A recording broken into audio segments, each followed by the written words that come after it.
Geschichte des ICE beginnt 1982 mit der Genehmigung der Finanzierung für ein Projekt zur Entwicklung eines Hochgeschwindigkeitszuges. Im Anschluss begannen die Arbeiten zur Entwicklung und Projektierung des Intercity Experimental V.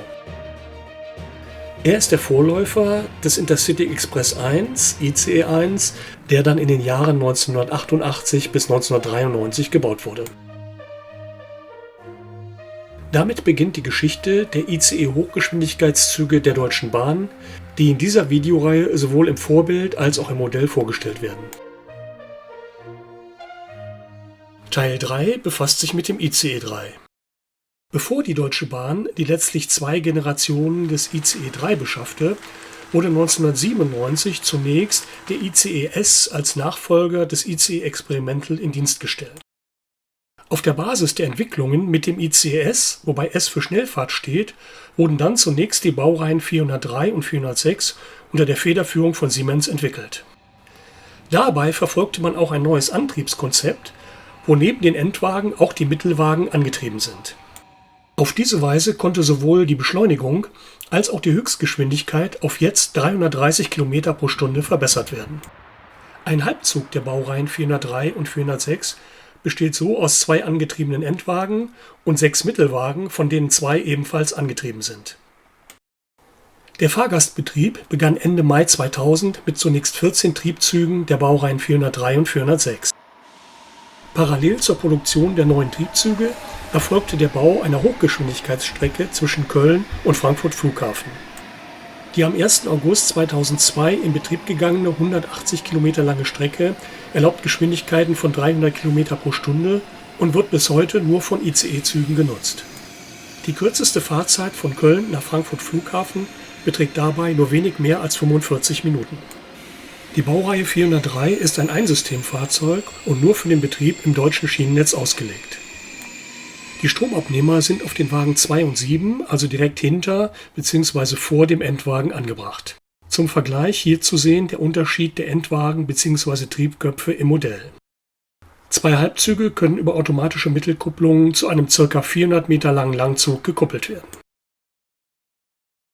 Parallel zur Baureihe 403 wurde auch von Beginn an eine Mehrsystemversion des ICE 3 konzipiert und gebaut, die auch in Belgien und den Niederlanden eingesetzt werden kann.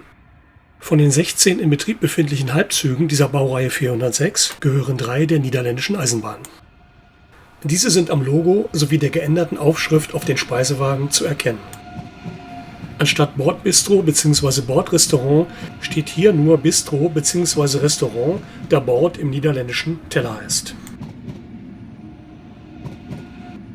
Ab 2007 verkehrten 6 Triebzüge der Baureihe 406 nach Frankreich, die inzwischen aber wieder umgerüstet sind und im Verkehr nach Belgien eingesetzt werden. Der Verkehr nach Frankreich wird seitdem durch die Baureihe 407 übernommen.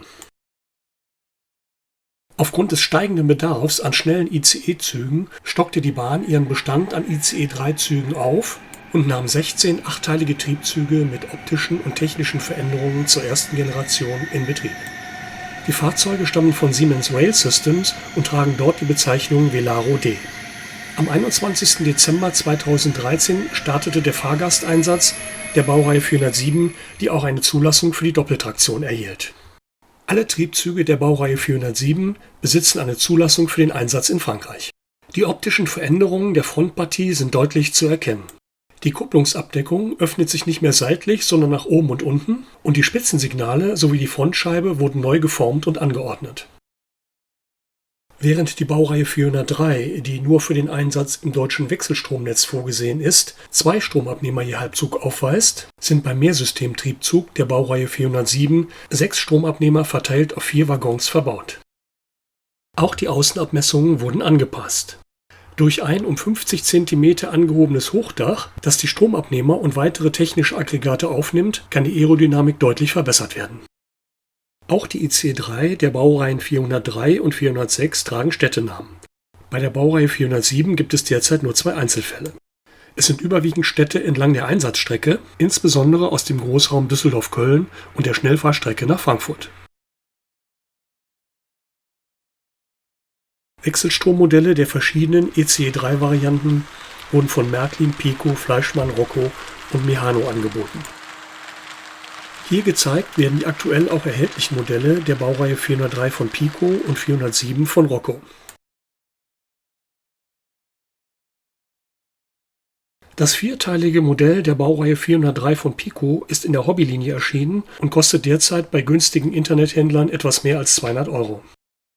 Es bildet die markante Frontpartie des ICE 3 perfekt ab.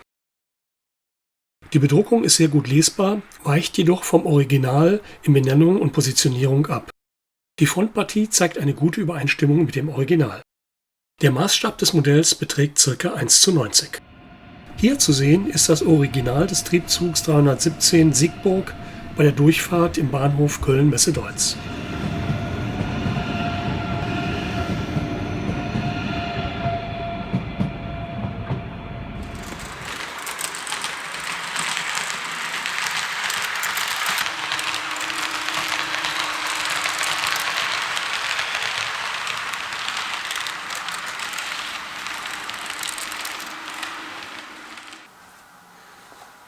Nun zum Modell der Baureihe 407 von Rocco, das derzeit im Internet zu Sonderpreisen unter 430 € erhältlich ist. Das Modell im Maßstab 1:87 ist mit Innenbeleuchtung und diversen Soundfunktionen ausgestattet. Die Beschriftung ist vorbildgerecht ausgeführt. Hier nun einige Geräuschfunktionen des Soundmoduls.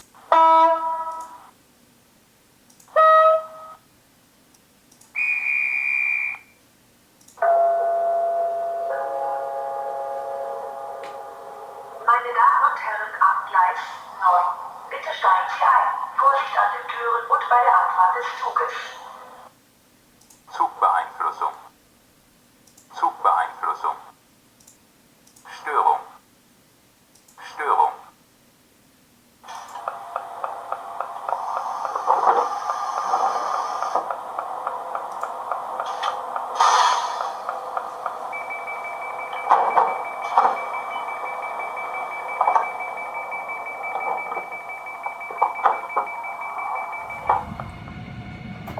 Zum Vergleich hier das Original von 407 006 bei der Einfahrt in Wiesbaden.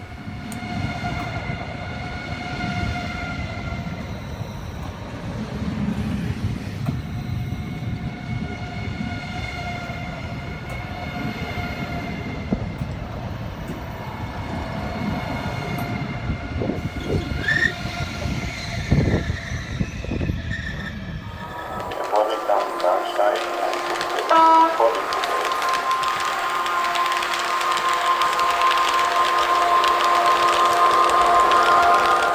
Das Fahrgeräusch des Originals ist gut getroffen, klingt allerdings etwas höher.